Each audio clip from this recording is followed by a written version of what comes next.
اللہ میری دوڑ تیری طرف ہے، چاہے میرے کام مخلوق کے راستے سے بنا یا براہ راست بنا، میں ان مخلوق اور میں محتاجوں کی پلٹن کے پیچھے نہیں چلتا۔ اعوذ باللہ من الشیطان الرجیم، بسم اللہ الرحمن الرحیم۔ انا انزلناہ فی لیلۃ القدر وما ادراک ما لیلۃ القدر لیلۃ القدر خیر من الف شہر تنزل الملائکۃ والروح فیہا بإذن ربہم من کل امر سلام ہی حتی مطلع الفجر۔ وقال رسول اللہ صلی اللہ علیہ وسلم من قام لیلۃ القدر ایمانا واحتسابا غفر له ما تقدم من ذنبہ۔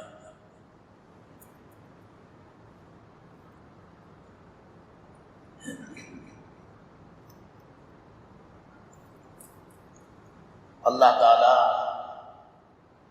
نے ارشاد فرمایا یخلق ما یشاء و یختار، اللہ تعالیٰ جس چیز کو چاہتے ہیں پیدا کرتے ہیں اور جس چیز کو چاہتے ہیں اس کا چناؤ کر لیتے ہیں۔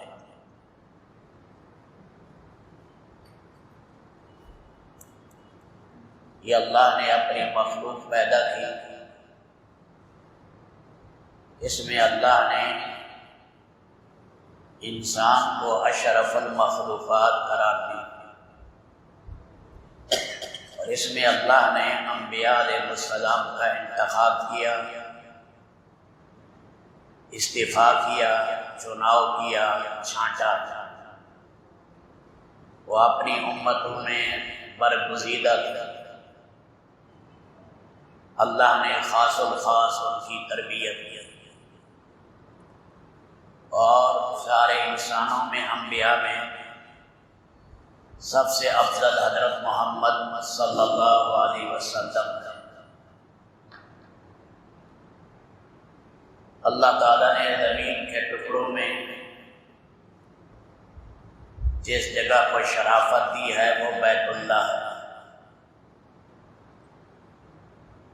وادی میں جس وادی کو اللہ نے قرآن میں ذکر کیا وادی طوا،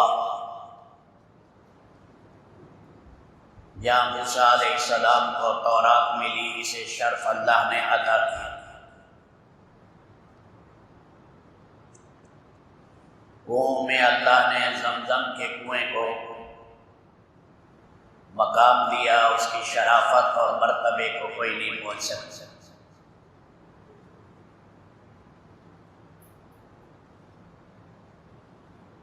عصا میں حضرت موسیٰ علیہ السلام کی عصا،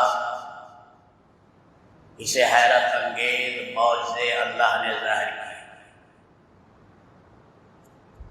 جانوروں میں حضرت صالح علیہ السلام کی اونٹنی قدرت کی حیرت انگیز نشانی تھی۔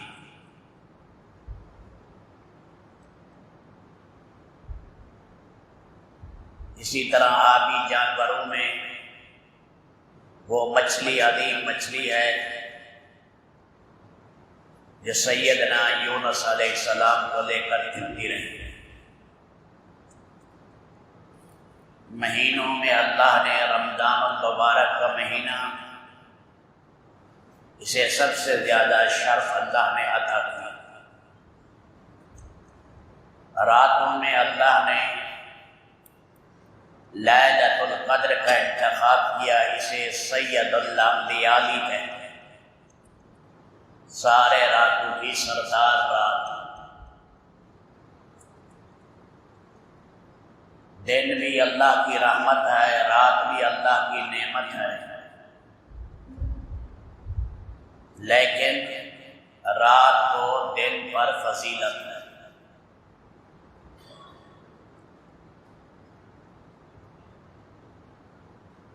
دن میں آدمی معاش کا کام کرتا رہتا ہے، کچھ اللہ کے بارے میں غفلت کا شکار ہو جاتا ہے۔ رات اللہ نے بنائی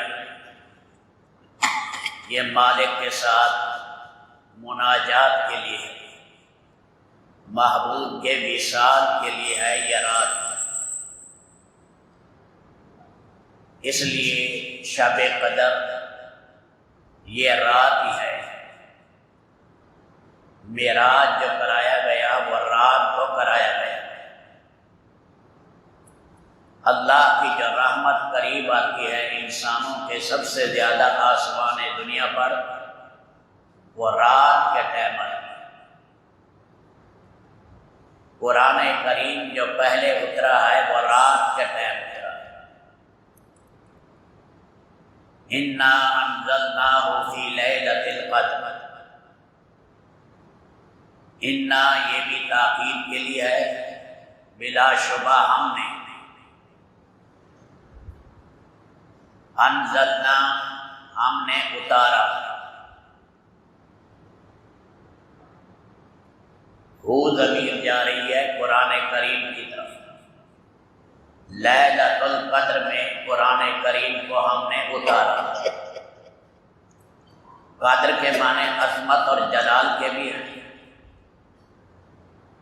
اور قدر کے معنی تنگی کے بھی ہیں۔ عظمت اور جلال اس رات کا بہت زیادہ ہے۔ برسہ برس کی محنت اسے ایک رات کی محنت کا مقابلہ نہیں کر سکتی۔ جسے شب قدر عبادت والی مل گئی بہت بڑا سعید ہے، اپنی دھلائی کرا لی، بلند مقامات پر پہنچ گیا، اللہ کا زلفہ اور قرب اسے نصیب ہوا۔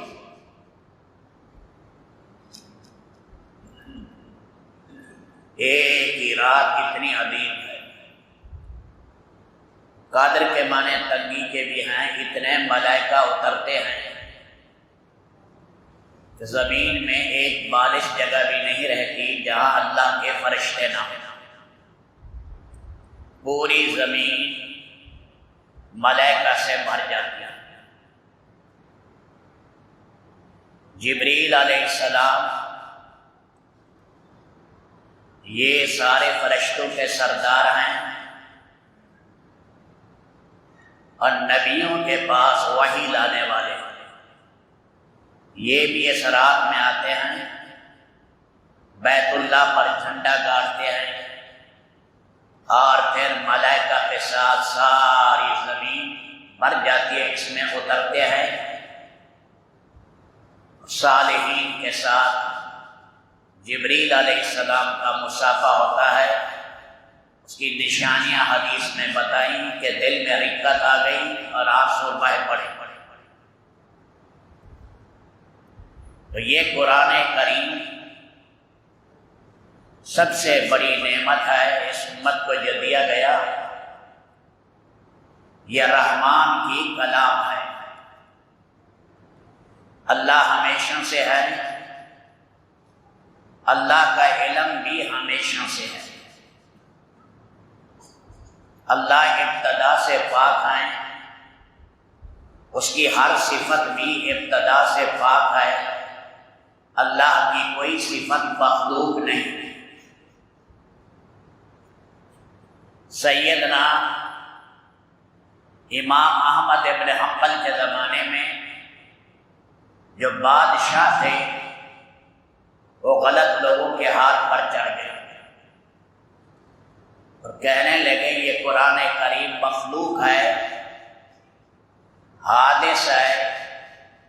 سچے علماء کہتے تھے نہیں، قرآن کریم اللہ کی کلام اور غیر مخلوق، اللہ کی ساری صفات غیر مخلوق ہیں، تو کلام اللہ بھی غیر مخلوق ہے، اللہ کی صفت ازلی ہے۔ اس پر بادشاہوں کو بڑی ناراضگی ہوئی اور نیک علماء پر بڑے امتحان آئے۔ سب سے زیادہ امتحان امام احمد ابن حنبل پر آیا۔ امام شافعی مصر میں تھے، امام احمد ابن حنبل بغداد میں خواب دیکھا حضرت امام شافعی رحمۃ اللہ علیہ نے، خواب میں سید القونین آقا نامدار صلی اللہ علیہ وسلم کی زیارت ہوئی اور امام احمد بن حنبل کے بارے میں اللہ کے نبی نے کچھ پیغام دیے۔ ان کے ایک شاگرد تھے ربی، اسے خط لکھا کہ جاؤ یہ خط بغداد میں پہنچاؤ۔ وہ مصر سے چلے بغداد آئے، وہ خط امام احمد ابن حنبل کو پیش کی، نماز پڑھا کے بیٹھے تھے، خط دیا، پھر رونے لگے اور یہ فرمایا تو نے یہ خط پڑھا ہے؟ ربی نے کہا میں تو قاصد تھا، میں کیسے پڑھ سکتا تھا، میرے لیے یہ امانت تھا۔ فرمایا اس میں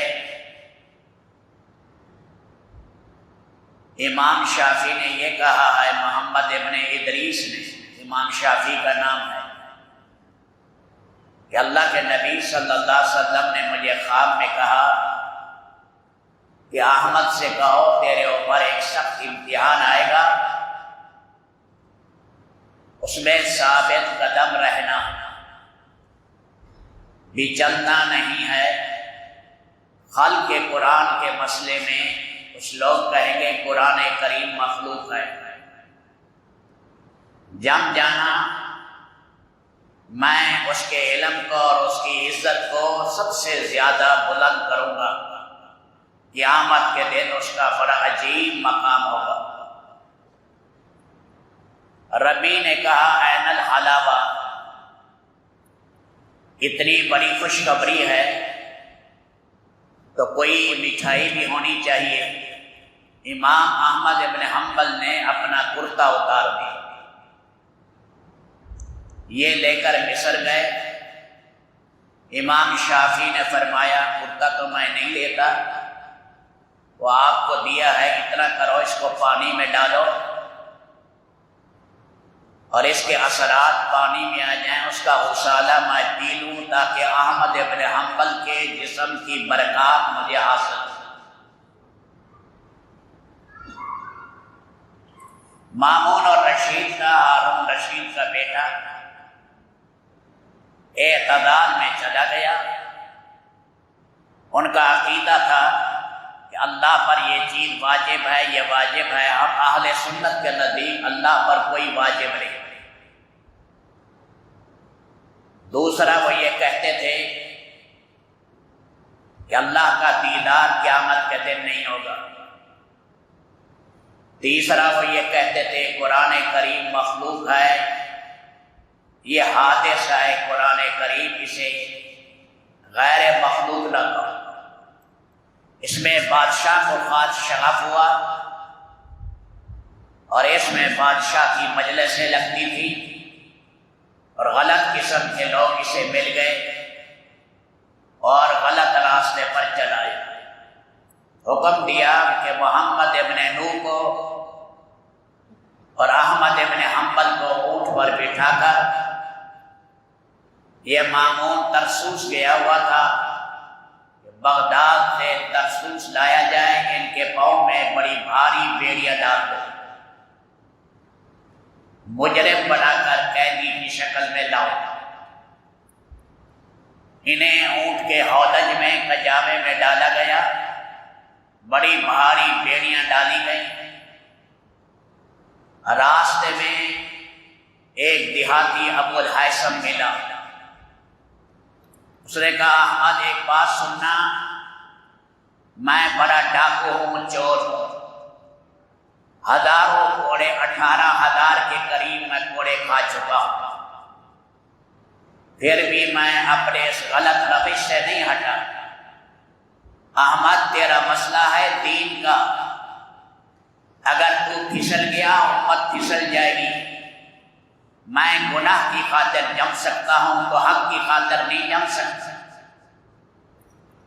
اس لیے احمد ابن حنبل حیثم کے لیے دعا کرتے تھے، اے اللہ اس کی بخشش کر، اس نے میرے حوصلے میں بڑا عزم پیدا کیا۔ جب ترسوس کے قریب گئے تو بادشاہ کا دربان آیا اور روتا ہوا آیا اور آنسو پوچھ رہا ہے کیا بات ہے کہ بادشاہ نے تلوار تیز کر رکھی ہے، اے احمد دیکھ لو کیا کرنا ہے، شاید جاتے ہی آپ کی گردن اڑا دے۔ حضرت امام احمد ابن حنبل نے، رمضان شریف کا مہینہ تھا، امام احمد ابن حنبل نے دعا مانگی، اے اللہ مامون کا چہرہ مجھے نہ دکھانا، میں میمون کو نہ دیکھوں، مجھ سے اسے جدا کر دے۔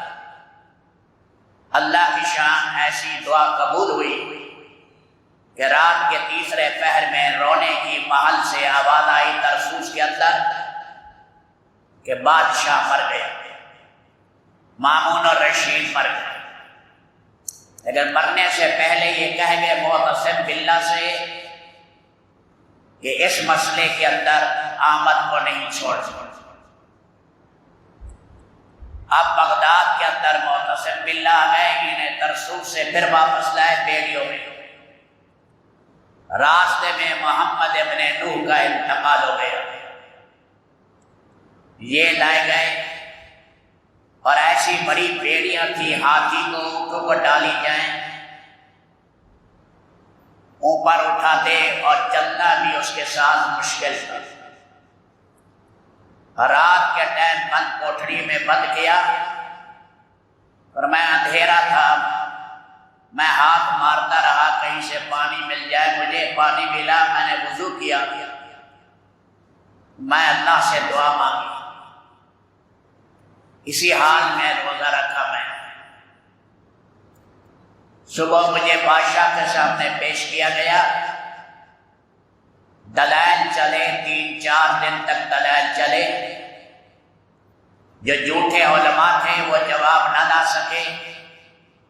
مامون خود کھڑا ہوا، اس نے کہا کہ میں تجھے موقع دیتا ہوں، تم توبہ کرو۔ انہوں نے کہا کہ محمد صلی اللہ علیہ وسلم نے کیا اس کی طرف دعوت دی ہے؟ وفد عبد قیس کو کیا تلقین کی؟ آپ کن چیزوں کی دعوت دیتے تھے؟ تو مجھے حق سے کیسے ہٹاتے ہو؟ جلاد کھڑے تھے، جلاد آتے، کہا غیر ضرور اوپر کے کپڑے اتار لو، صرف سطر والا کپڑا باقی رکھو، اور ہر جلاد سے کہا گیا کہ زور سے کوڑا مارو۔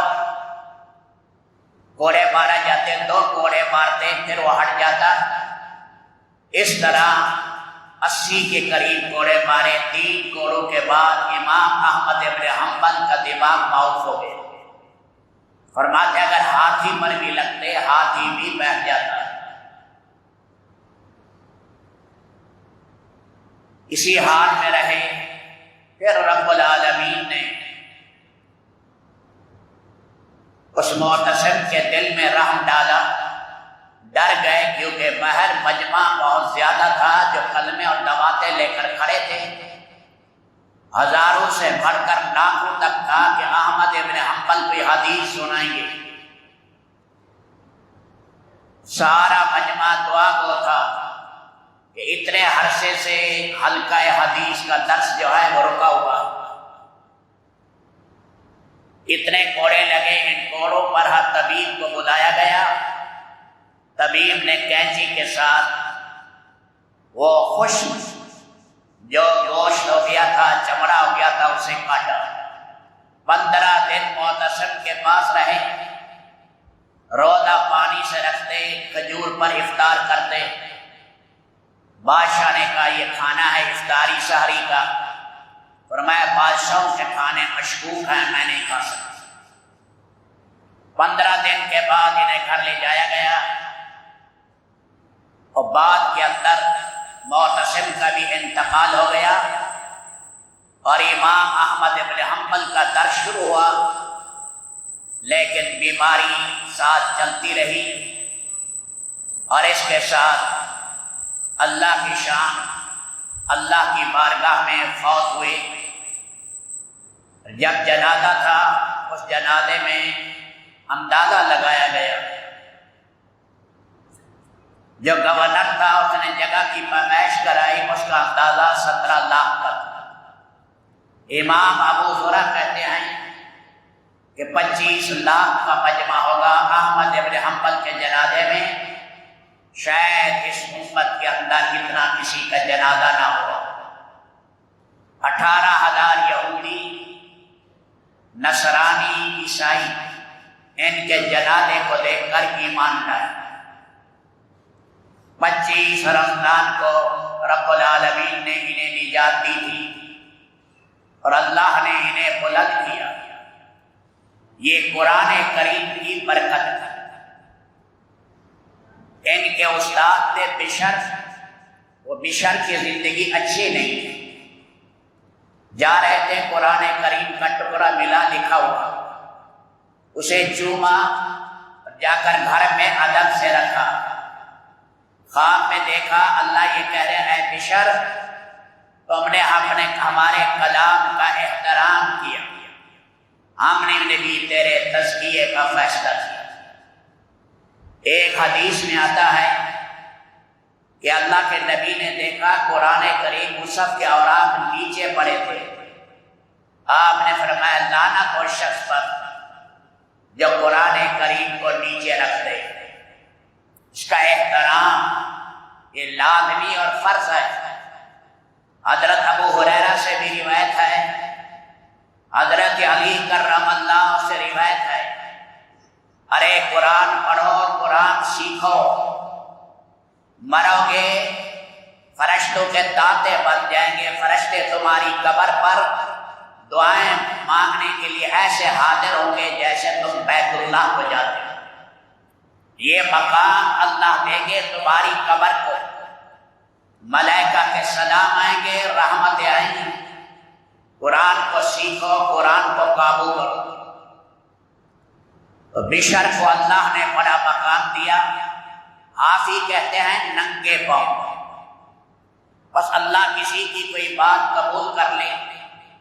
فرمایا کرتے تھے میں گنہگار ہوں، میں نے بڑے بڑے جرم کیے ہیں، میں ایسی حالت میں رہ جاؤں کہ میرا مالک میرے اوپر ترس کھا لے، اس لیے ننگے پاؤں چلتے تھے کہ شاید میرے مالک کو میری حال یہ پسند آئے اور اللہ میری بخشش کر دے۔ اللہ کی شان، گھر سے جس راستے سے مسجد آتے جانور اس راستے میں گوبر نہیں کرتے۔ ایک جانور نے گوبر کی، اگلے نے انا للہ پڑھی کہ آج بشر کا انتقال ہو گیا، آج راستے بھی صاف نہیں رہے۔ امام احمد ابن حنبل کی کسی نے خواب میں زیارت کی، فرمایا کیا مقام ہے کہ اللہ نے بڑا اونچا مقام دیا۔ سفیان ثوری کا مقام بیان کیا، پھر بشر حافی کا مقام بیان کیا۔ تو میرے دوستو قرآن کریم یہ مالک کی نعمت کبریٰ ہے، یہ ہم تراویح میں سن رہے ہیں۔ خوش قسمت ہیں وہ انسان جو سنا رہے ہیں، ان کی اولادوں کو بھی مبارک اور ان کے ماں باپ کو بھی مبارک، اور خوش قسمت ہے جو سن رہے اللہ کی کتاب کو۔ ساری دنیا کی ٹھیکریاں، ڈالر اور پاؤنڈ، ساری دنیا کی مادی چیزیں ایک بسم اللہ الرحمن الرحیم کا مقابلہ نہیں کر سکتے۔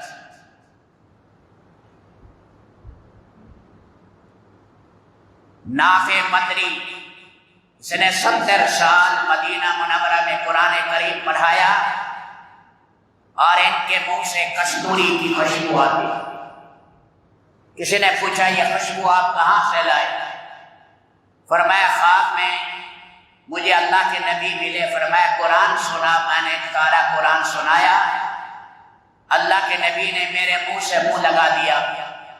اس دن سے خوشبوئیں شروع ہوئی، موت تک رہی، موت تک۔ امام حمزہ ہیں، اللہ نے بڑا شغف دیا تھا قرآن کے ساتھ، جب یہ فوت ہوئے نہلا رہے تھے تو سینے میں چمک دیکھی، مجمع کا تانتا بند گیا، کہا گیا یہ قرآن کا نور ہے جو اللہ نے اسے عطا کیا۔ یہ مالک کی نعمت کبریٰ ہے۔ سارا دن آدمی روزہ رکھتا ہے تاکہ اس کے ساتھ جو جسم میں آلائشیں ہیں، لہو میں ناپاکی ہے، خیالات میں ناپاکی ہے، اور آنکھ میں کان میں جو گندگی ہے یہ ساری دھل جائے، صفائی ہو جائے۔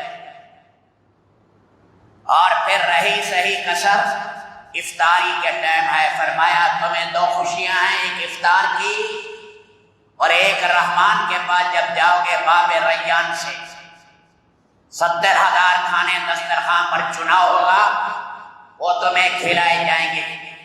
کہا جائے گا یہ ان ایام کا بدلہ ہے جو دنیا میں میرے لیے تم بھوکے اور پیاسے رہے۔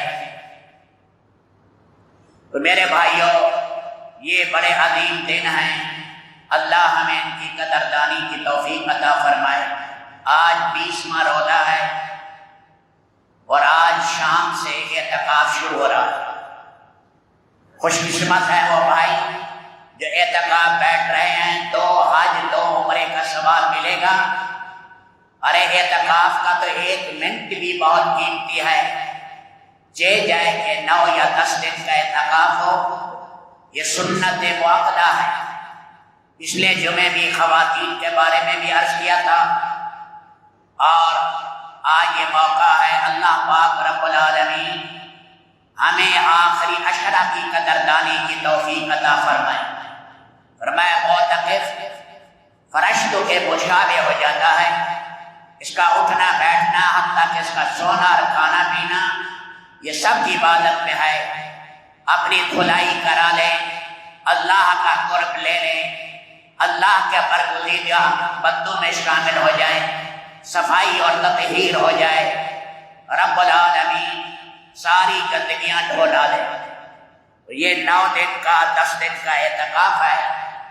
جو بھائی بیٹھیں گے، بیٹھنے کے بعد انہیں آداب بتا دیے جائیں گے کہ مسجد میں کیا اعمال کرنے ہیں اور اعتکاف کے کیا آداب ہیں اور کن چیزوں سے اعتکاف ٹوٹ جاتا ہے۔ اس لیے یہ موقع ہے 2 بھائیوں میں ایک ہمت کر لیں، باپ بیٹے میں ایک ہمت کر لیں۔ جن کی داڑیاں سفید ہیں وہ تو ہمت کر ہی لیں، کیا پتہ زندگی وفا کرے نہ کرے۔ نوجوان بھی آگے بڑھیں، تطہیر اور صفائی کا موقع ہے۔ دن رات صدائیں لگنے والی ہیں، کوئی ہے معافی مانگنے والا۔ فرمایا یہ اعتکاف بڑی عظیم عبادت ہے۔ جب سے رمضان شروع ہوا اللہ کے نبی نے کوئی اعتکاف نہیں چھوڑا۔ ایک دفعہ سفر میں چلے گئے، اگلے رمضان میں آپ نے 20 دن کا اعتکاف کیا۔ آپ کے ازواج مطہرات ساری اعتکاف کرتی، مساجد میں یہ شغف ہو، بھر جائیں، غلغلہ ہو، قرآن کا شوق ہو، بکائیں آئیں، رونے اور تڑپنے میں آگے بڑھے۔ یہ موقع اللہ نے دیا ہے، زندگی وفا کرے نہ کرے۔ 20 ہمارے بھائی قبرستانوں میں چلے گئے، ہمارے لیے بھی شاید کیا پتہ کتنا موقع ہے۔ اللہ نے یہ قیمتی دن دیے ہیں، خوشبوئیں آ رہی ہیں، صدائیں آ رہی ہیں، اس لیے اس کے معاشرے کو اللہ قیمتی بنانے کی توفیق عطا فرمائے۔ اللہ میری دوڑ تیری طرف ہے، چاہے میرے کام مخلوق کے راستے سے بنا یا براہ راست بنا، میں ان مخلوق اور میں محتاجوں کی پلٹن کے پیچھے نہیں چلتا۔